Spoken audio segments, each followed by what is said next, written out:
Welcome to Jumpstart Your Joy, a podcast that looks at the inspiration, intention, and actionable steps to help you jumpstart joy in the world, in your life, and in other people's lives. This is your host, Paula Jenkins.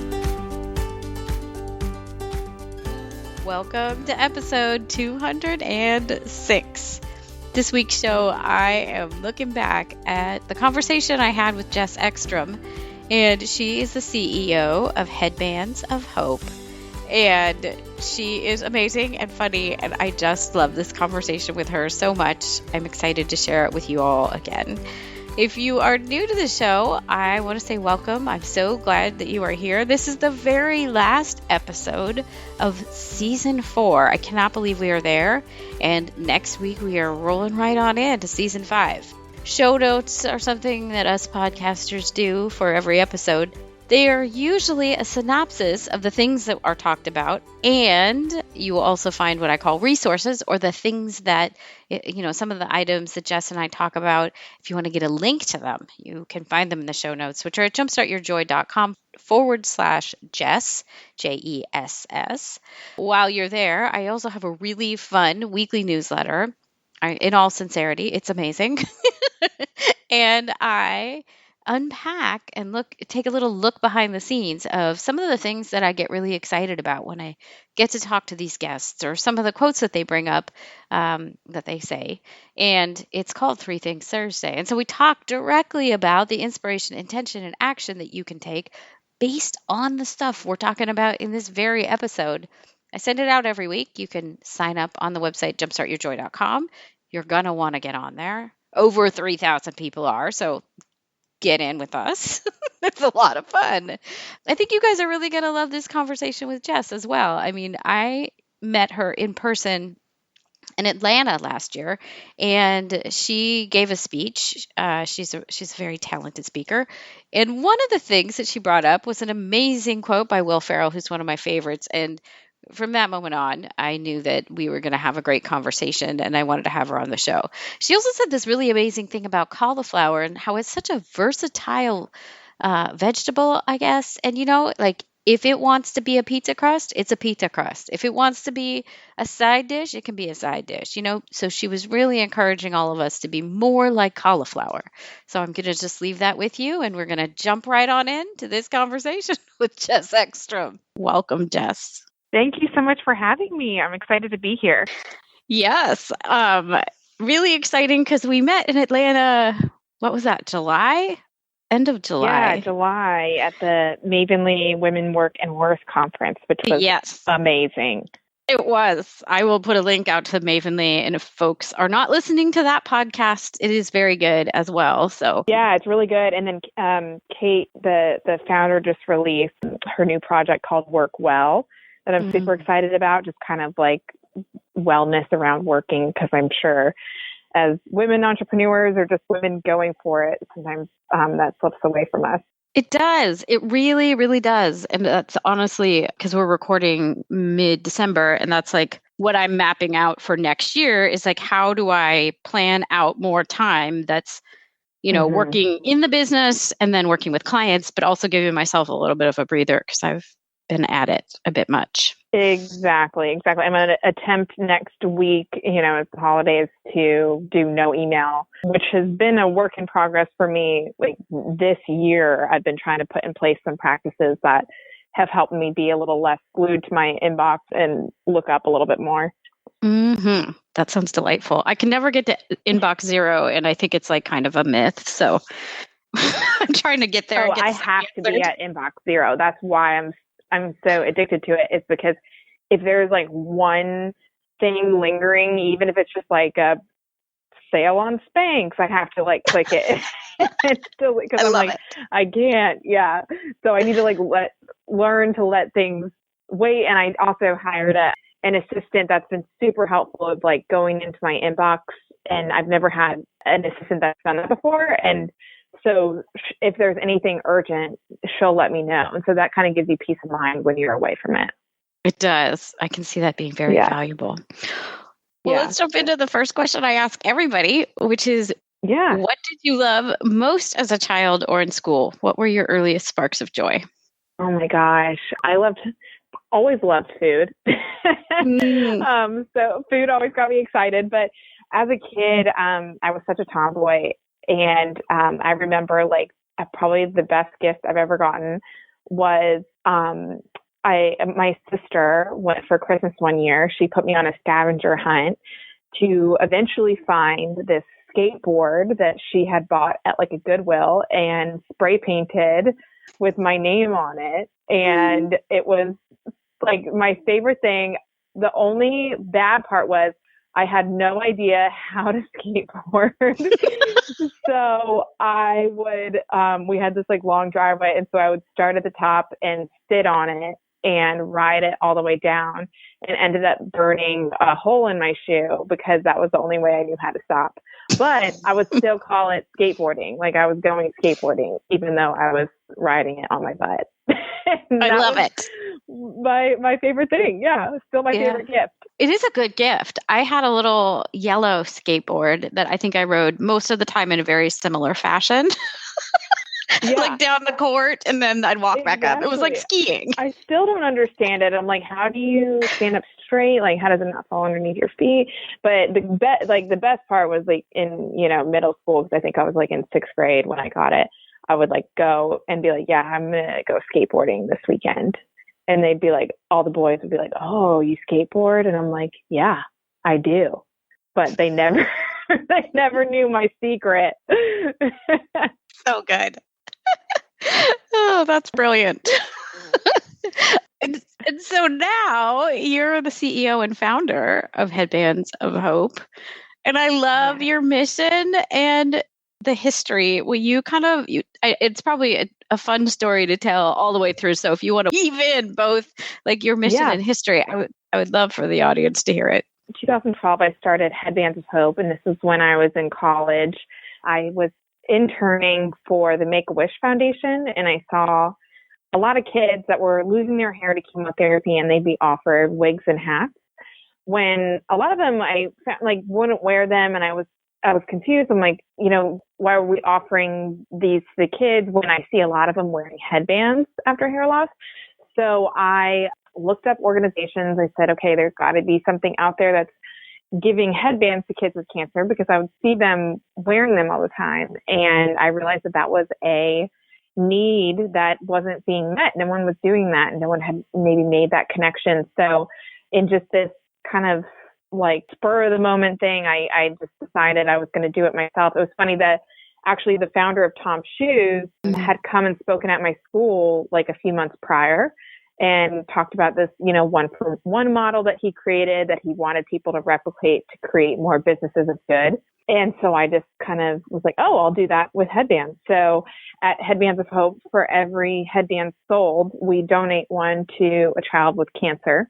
I sold my first headband to my mom, April 25th, 2012. And to date, we donated headbands to every single children's hospital in America and 15 countries. So it's been a whirlwind, lots of ups and downs. It's been a really cool experience.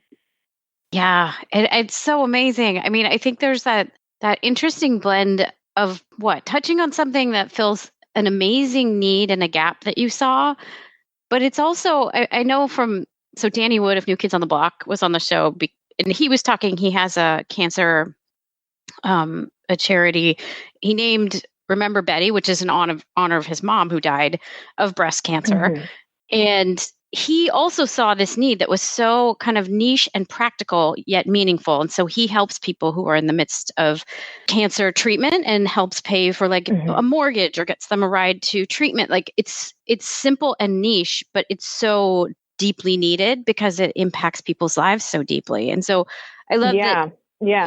You found a niche there as well. Do you want to talk a little bit about how that impact of giving a child a headband and what it means and what it does for them? Yeah. And I kind of like what you pointed out about the other example of just like some of the little things and the simplicity, because I think sometimes when we want to start something, we think that anything, that we create has to be something that is like earth shattering, complex and we have to be the next, Spotify, or where we disrupt the music industry, or the next Airbnb. And it really, it doesn't have to be that. You can provide value in some of the more simple things that people need. And a headband for me was that. And it's, even though it might be a small accessory, it can make such a huge impact with these kids that are already going through so much. And not only are they worried about their health, but being a kid, and a lot of the teens too, you're in such a already kind of questionable place in your life of your identity and self-esteem and making friends. And so we like to think that, the headbands aren't just about, oh, you need something to put on your head because you're losing your hair. It's making them feel like a kid again. It's making them feel good about themselves when they look in the mirror. It's a symbol of strength and solidarity.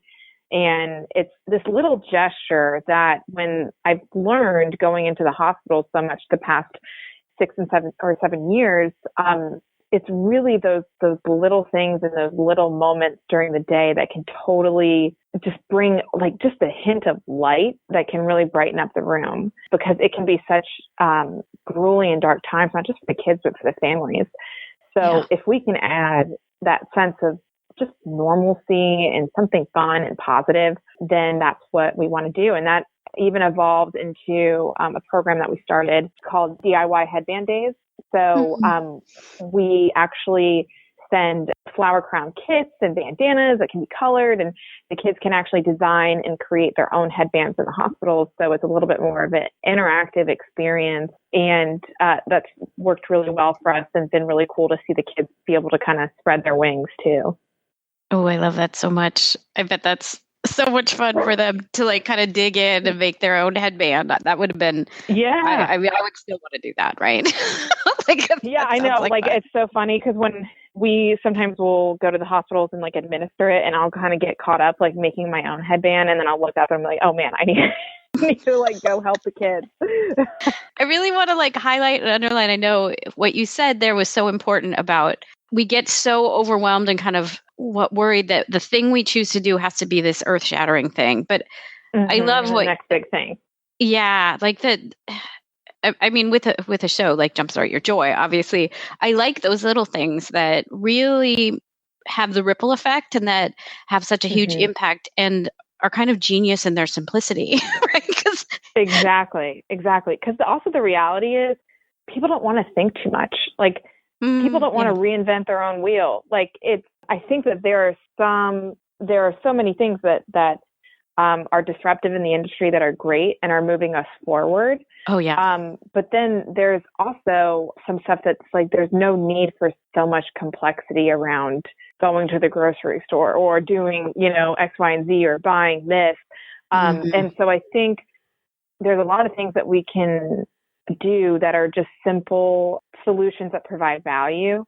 And so whenever, people ask me that I want to start a business, I don't know where to begin, I always just encourage them to just look for pain. And it sounds weird, but it's I call it inspiration from frustration. So next time you're frustrated about something, or next time something doesn't go your way, or something's taking a long time, or why is, the line at the post office always so long, or I can't, open this can of pickles, or whatever it is, what can you do to make that easier for yourself? And what could that be to make that easier for other people?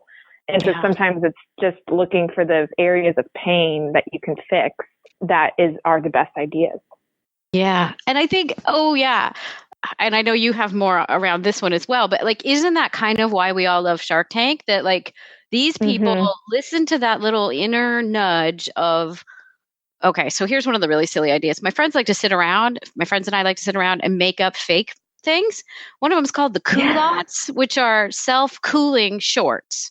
Somebody else, now it's out there. Y'all can make this, the culottes. Anyway, but isn't that why we like Shark Tank? Is because somebody actually makes the thing that you're like, oh, we were joking around about that. Not that I've seen culottes. Right, exactly. But I was joking around one time about, I always have my ideas in the shower. And I was like, I'd love a shower Sharpie that you could write on your shower walls, because then of course you get out of the shower and you put the towel around your head, and then you forget everything that you just thought of while you were in the shower.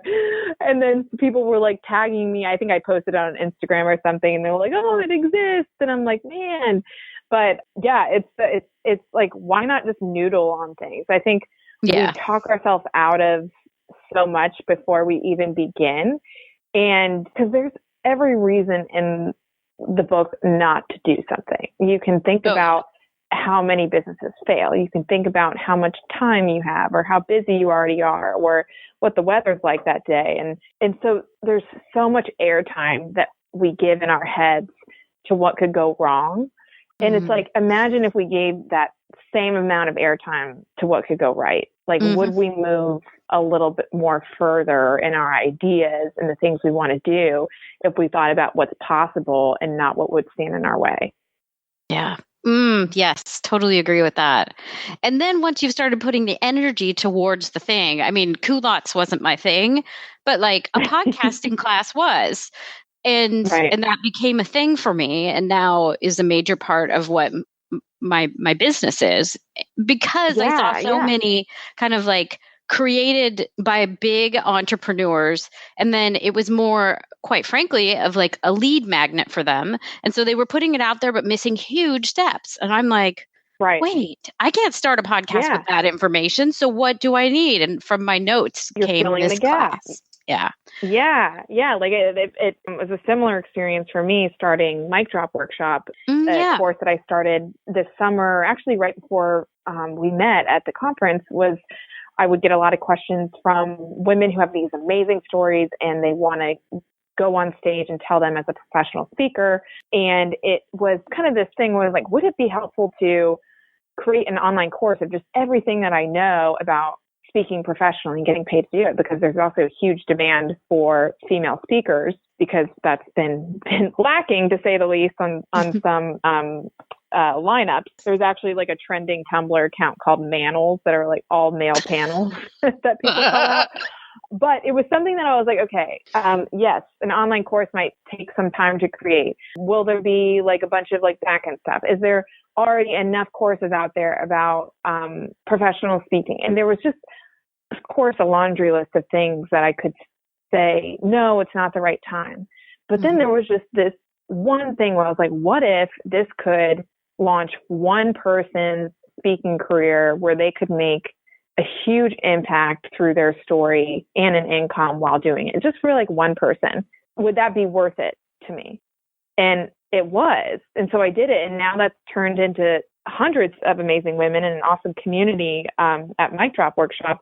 But it's like just watering the flowers more than you water your weeds. It's like, what could bloom from this and make that more exciting than what could go wrong? And if somebody wants to find the Mic Drop Workshop, where do they find that? Yeah, you can go to micdropworkshop.com and check it out. There's a webinar that kind of shows you a little bit of what I'm about and some tips on public speaking. And then we have a mastery course that is everything I know about from crafting a keynote to getting paid to tell it, where to find gigs.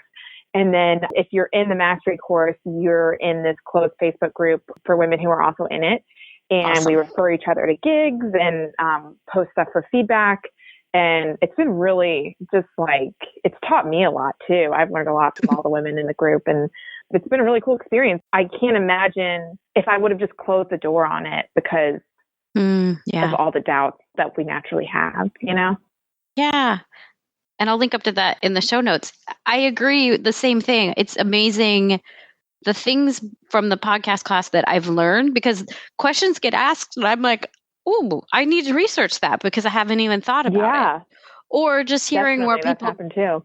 Yeah, where people get stuck and like realizing like, ooh, there's more here that's super interesting, kind of about like, where can I add some coaching around these things? Yeah, definitely. Like I just added a module to it, you know, even though the course has been done for like 6 months, I added, you know, how to collect emails from the stage, because that was something that kept coming up. And I was like, okay, there's that gap. It's cool to be able to provide something that teaches people to fish too, you know, like a class, and kind of help create like something of value that mobilizes people has been a really cool journey this year. Yeah. Oh, yeah. The other really juicy part right there that I love is that you went forth with the idea and launched it, and then it has grown. And I think there's a really interesting nugget right there about like it. You don't have to listeners, if you're like, oh, I don't know how to do an e-course or a course, like you don't have to have all the things figured out right up front. Right. Like you don't have to know everything to put it out there. You probably already know enough about a subject to create the course. Exactly. And you can add to it as you go because you're going to learn. Yeah, for sure. And just, I think it's great that Mic Drop has grown, but I also want to point out that I've started things that haven't grown. Sure. And you live to tell about it. And maybe they, like, I think the best kind of confidence that you can have is when you realize that there's life after mistakes, because then it really mobilizes you to go for it. And if you try 5 different things and one of them works, that's still a huge win. So even though Headbands of Hope has been successful, Mic Drop Workshop has been successful, there have been things that I have dabbled in that have not taken off. And I just try to be really open and honest about that, because I think in this age of like social media and you know, blogs and everything, it's like everyone's winning all the time. Yes. That's how I think that's why we're in this like self-esteem crisis, is we feel like we're the only ones that are messing up at something. And that's just my personal mission, because it's something that I've really struggled with in my anxiety too, is comparison. And it's, once you really pull back the curtains though, and you get to know people, you realize that nothing is really what it seems. And everyone's had those struggles. It's just not what we're posting on our blogs. And so, yeah, I just really like to preface that whenever I talk about a win, that it is always coupled with many losses along the way. Yeah, I'm super glad you brought that up, because I think it's also the fun and exciting thing to talk about on a podcast or a show or whatever, is to list accomplishments and achievements. And it doesn't always honor the fullness of a person to just check all those things off. Yeah, because obviously, well said. I like the term honoring the fullness. That's a beautiful way to put it. Thank you. Because for sure, I think a lot of people in the audience, I mean, and that's why I like to kind of go through people's stories in the breadth of who they are, because there's a lot to learn. And, you know, the basis even for this show was being in a place where I was kind of I was near rock bottom and just said, I want more. I don't know what more is, but there's more than this moment, and I'm going to go find it. Yeah. And knowing that from that moment, like the best part too of is when I think rock bottom is when, and not even rock bottom, that sounds like really bad, but even just, I think whenever we're in good places, you don't like, you're not like actively trying to move away from that. But when we're in maybe places where things aren't going so great, that's when you move to try to be better. A lot of great things happen when things aren't going so well, because you don't want to stay there. So I think that's like when you become resourceful, when you become creative, when you have more ideas, it's because you're scrambling sometimes. And I know like a product, and I think it's something, I'm blanking on the name, but it's like a hair curling product. I think it's called Miss Jessie's. And I met the founder, and she started it because her salon was failing, and she was a single mom trying to, you know, provide a good life for her kid. She was in a bad neighborhood. And so she decided that she needed to find another source of income. And she had this big curly hair that she would make her own hair cream for, because she couldn't find it on the market. Started selling that, and now they're at Target. But like, maybe she would have never made that hair cream if her salon was going really well. Yeah, I really like that. Yeah, because it kind of gives us maybe the nudge of bravery or courage that wouldn't have necessarily, maybe the idea was already there, but it's in those moments where we're like, no, like, what I think it's Elizabeth Gilbert. This is something about you finally get tired of your own bullshit. And that's when change happens. It's totally. Like, no, there's something else here. Yeah, definitely. I think sometimes when I sit on an idea too long, Mm-hmm. like I start to get mad at myself because I'm like, what are you doing? If you're still thinking about it, then obviously, so, because there's a lot of, I'm not saying like every time you have an idea, go for it, because not all of our ideas are worthy of us stopping what we're doing and pursuing them. But where I think ideas, like the ones that stick and the ones like when you're just driving in the car, and not thinking about anything, and then you start thinking about that, like those things that kind of keep coming back are ones that I think are worth pursuing. And so when that happens to me, I'm like, what am I, it's almost like you start, like you said, kind of get sick of your own BS. You're just like, just do it. And then sometimes even the failure of that idea feels better than the regret of not doing it. It's like, okay, I crossed it off my list. It didn't work, or it turned into this, which I didn't expect. And like that in its own will always feel better than sitting in your car driving, wondering why you never pursued it. Yeah. Ooh, that is almost it's so close to the Will Ferrell quote that you put up at the conference, which I am literally looking at. Do you want to give it to us, or I could read it? Oh my gosh, yeah. Okay, so Will Ferrell, one of my favorite people, and anyone who knows me know that I once chased him down at a football game and begged him to take a picture with me, and I cherish that picture. But awesome. He said, but my fear of failure never approached in magnitude my fear of what if I never tried at all. And and he has a really interesting story too. I recommend reading, and maybe you can link this, is his speech at graduation for USC. And he kind of talks about his early days, and no one would read the Anchorman scripts. And even when he started winning at some things, he was still losing at others. And so I'm so glad that we bonded over that quote. Oh, yes. Yes. Well, I think there's something so raw and truthful about what he does, like the emotions that he kind of conjures up. Like we see ourselves in him when he's acting. At least I do. I don't know. I'm 4'10". I don't know how I'm relating to like this large man, but there's also something. There's a connection through humor. Like we feel really close to him, or I do, because of the way he's vulnerable in being funny. Yeah. Oh my gosh. Yes, I feel the same way. But it's so funny because there's a very high likelihood that me and you are the only two people that feel this way about Will Ferrell. And so I'm just like picturing like people listening to this podcast, like, what the heck? Why they love Will Ferrell. But no, for a weird reason. Yeah, exactly.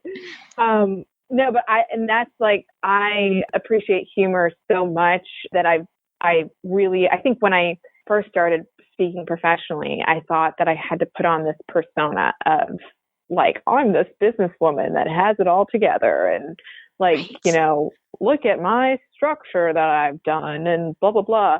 Yeah. And it was just like, I didn't like giving that talk because it wasn't myself. I don't think it was helping too many people. And once I kind of like threw the papers in the air and decided just to be myself and be funny and be real, that was when the demand went up. That was when I was on planes 100 times a year, so that's what people want. And that's what people connect with, is that realness that I think Will, I like to call him Will, does, in his acting. And that's when I really appreciate entrepreneurs or anyone who's kind of ever reached some level of success, but that can still not feel like they're trapped in a persona of success. I love that. I love all of that so much. And it's interesting. I'll link up to the show with Andrea Owen, because she and I talked a lot about like how to be taken seriously when like you're not a serious person. And I think it's the same thing, because I got after leaving academia, not that I taught, but like after, getting degrees, you kind of feel like the measure of success or whatever is this kind of very serious, I don't know, kind of a rehash of what you've seen these professors do for however many years you've been there. Totally. But that's not, sure, that's the place and time for it. But like that persona, I mean, Yeah. no one's tuning into this podcast for report on those things. Like, whatever. Right. Yeah. There's not going to be multiple choice at the end of this, but no. I was awful in school. Not that I wasn't trying. I just wasn't a natural test taker. I wasn't good at like memorizing things, and I just wasn't. And when I say awful, like it was, I went to my high school that I went to was this really small, like college prep school where every single student could, recite like all the digits of pi, and like it was right. it was very academically driven. And so I really continuously felt like I never measured up. And I remember like when college acceptances started coming out, it was the thing to do was to post your acceptance letters on your locker. And so like out on the outside of it. And I just remember feeling like absolute crap because I'm, not getting into these schools, and my SAT scores weren't that great, and all the people around me were, Harvard, Yale, and like Cornell, and I ended up, going to this great school, and college was really where I felt like I found my like more of a holistic approach to who I am, and not just answering A, B, C, or D. But it's like it was a huge stressor for me growing up, and like really messed with my identity and my confidence.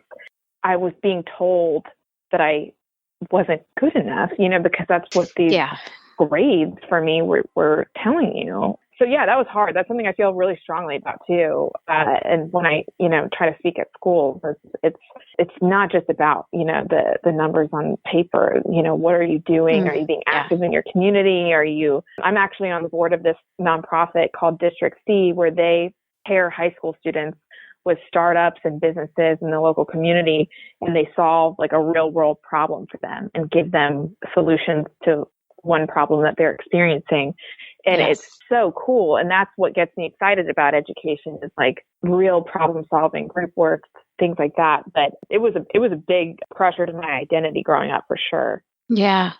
Yeah. And that's interesting because I was good at English, but really, I think it was more of a confidence thing around math, and maybe not being so good at multiple choice questions. Yeah. But yeah, I scored really poorly. I mean, like really poorly on the ACTs. And it was another one of those things where it was like, oh my gosh, like, what if people find out? Like, it really can put you in a spiral. But knowing that like on the other side of that, yes, it's important to try and do your best at school, but there's also a lot more to who you become and like what your gifts are and what you might be doing later in life that have nothing to do with those abilities at all. Exactly. Like I almost feel like school, this is going to sound ridiculous, but it should be more like an escape room, like who is going to figure it out? Because I might not be a really good trivia partner, or I might not score the highest, on a test. But if you like lock me in somewhere, or if you throw me in the middle of like a jungle, like I'm going to figure it out. And I'm confident in that. And that was one thing that I thought that most people had, but I realized that they don't. And just sometimes not knowing can put you in a state of fear. And so one thing that I do think that I'm good at is even when I don't know something, I still know that I can, and I still know that I will. And so I think that that's what I wasn't really, measured in school, is the grit and tenacity that you have to do things and to pursue things and be resilient. Because, it's either A, B, C, or D, or it's either true or false. And it doesn't really give you that window to really like test your core of just not knowing where you're going, but know that you're going to get there. So that's one thing that it took me like a few years, and still taking me, is to be okay with not having all the experience or all the skills, but still knowing that I'll figure it out. Yeah.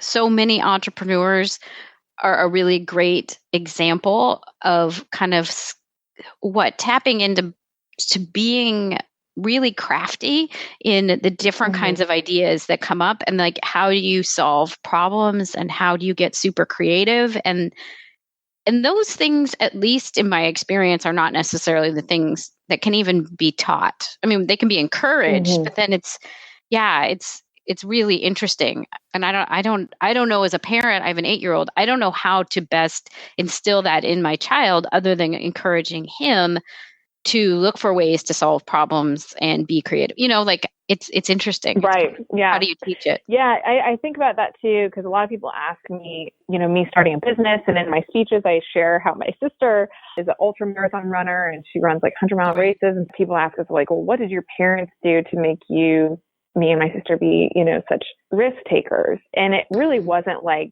they sat us down and talked to us about, certain like morals or like cause effects, and they'll probably kill me if they're listening to this. It wasn't, such a like in your face parenting that they did.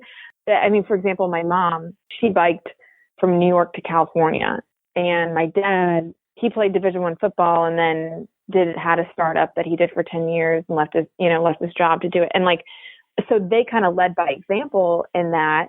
And I think it was their reactions to opportunities, that if there was a team that you could try out for, or like a play that the city was putting on, or like, oh, there's an audition for a commercial. Oh, you don't have any acting experience? Who cares? Let's go and see what happens. Yeah. And it's like I remember I found out that, did you ever watch a show, All That? No, I didn't. On Nickelodeon. No. With like Amanda Bynes, like back in the day, it was my jam, and they were like coming to my city like for auditions, and I had like no acting experience, no singing, no dancing, and I was like, Mom, like, All That auditions are coming, and she's like, let's go, like pack your bags. And it was never like, well, maybe you should take singing lessons first, or like maybe you're not cut. It was always like, yes, and we'll figure it out. And when things didn't go my way, obviously All That didn't go my way. Never got a call back. But it was, I think they let us cry. They let us get rejected, which I think was really healthy. They didn't ever shield us from rejections, even when they probably knew. I had a feeling my mom probably knew I wasn't going to make it on a national television show, but they let us feel that. But then consciously, I think every time that happened, it hurt less and less. And so by the time we're 20-somethings trying to figure it out, some radical things don't seem that radical because we've kind of warmed ourselves up to it. So what other things do you have coming up if somebody's listening and they're like, ooh, I want to learn more about Jess or Headbands of Hope? Yeah. Well, I would love if you reached out. You can find me on Instagram at Jess_Ekstrom. Our website for Headbands of Hope is headbandsofhope.com. We also have a Headband Hero program if you're interested in volunteering with that, kind of like a brand ambassador. And then Mic Drop Workshop, if you're interested in speaking, you can go to micdropworkshop.com. But the big thing that's kind of in the lineup right now is I just turned in my manuscript for a book that I have coming out with HarperCollins November 2019. And so this is my bigger project that I've been working on that I'm just super excited about. So we're about to start the editing phase, but that's what's in the pipeline. Super nervous, excited, scared, happy, all the feels towards it. So exciting. Congratulations. Ooh, I can't wait to wait to see it. And then a couple questions that I've been asking everyone this season is, and this one's kind of open-ended. So what comes to you when you think of the crossroads of action, intention, and joy? And joy. I think of just like a purposeful life.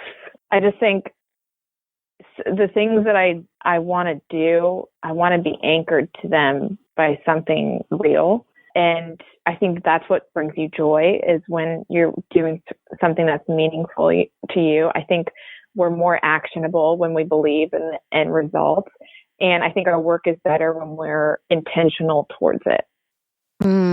That's a good one. Thank you. And then last and most joyfully, what are 3 ways that you can think of to jumpstart joy in your life, in the world, or in other people's lives? Oh, okay. So I think number one, and I kind of talked about this in the beginning, that I'm trying to do, that I'm working on, is unplug, find ways to remove yourself from the screen and the attachments to technology and just kind of see where it takes you, whether that's with people or a walk in the park. Number two for me is play. Like, I love playing games. I love like being silly and fun and wrestling with my dog on the floor, or going and playing tennis and not being able to get it over the net, and just like just being able to play is something that I like know that is so important, but sometimes I lose because we're so caught up in the seriousness of what we feel like we're doing when it's not that serious. Just take 20 minutes and play. Maybe for your next meeting, it's not at a coffee shop, it's at a park, just take some time to play. And three, for me, the book writing experience has been really eye-opening to what writing can do for you. Yeah. So having to meet this deadline, I've had to be really disciplined about writing every day. And it's just really helped me sort out some of my thoughts and feelings. And I kind of consider writing and journaling like looking under the bed, because sometimes when you're scared, you have this like anxiety feeling because there's all this stuff that's in your head and you're not really sure like where to go. And then when you write it, it usually you kind of let it solves itself. And it's like looking under the bed and realizing that nothing's there. Like nothing is really that bad. And there's nothing that's too big for you to handle. So being disciplined on writing, actually a service that I use to help me is called Dabble. It's like an online journal that sends you an email every day that prompts you with like a journaling question and keeps track of all your entries. So that's something that's helpful for me. Awesome. Yay. I will link up to that. And thank you so much, Jess. It's been so much fun having you on the show today. Yeah, thank you. I appreciate it.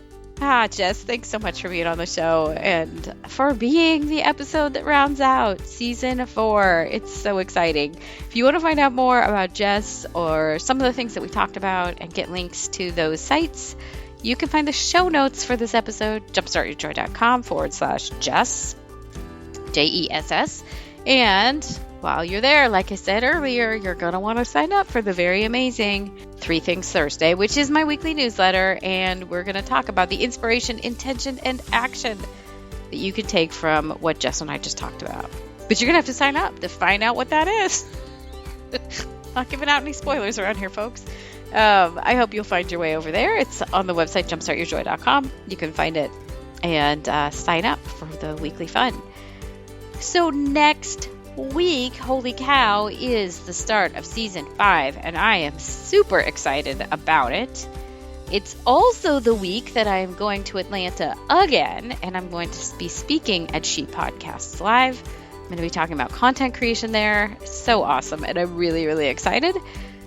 But next week in the show, oh my gosh, we are going to jump right in, and I'm going to talk about mindfulness and how to release the things that are bringing you down and how that can give you more joy in your life. It's been a process that I've been kind of living through myself, and I cannot wait to share it with you and kick off what is already shaping up to be this kind of really amazing and beautiful mix of mindfulness and like realism, and like it's just a really cool mix for season 5 already. I cannot wait to share it with you. And the first guest after that is Oren J. Sofer. He's like this really awesome mindfulness dude. So you guys got to come on back for all that. And then, so come on back for that big season 5 kickoff. And until then, I hope that your days are filled with so much joy.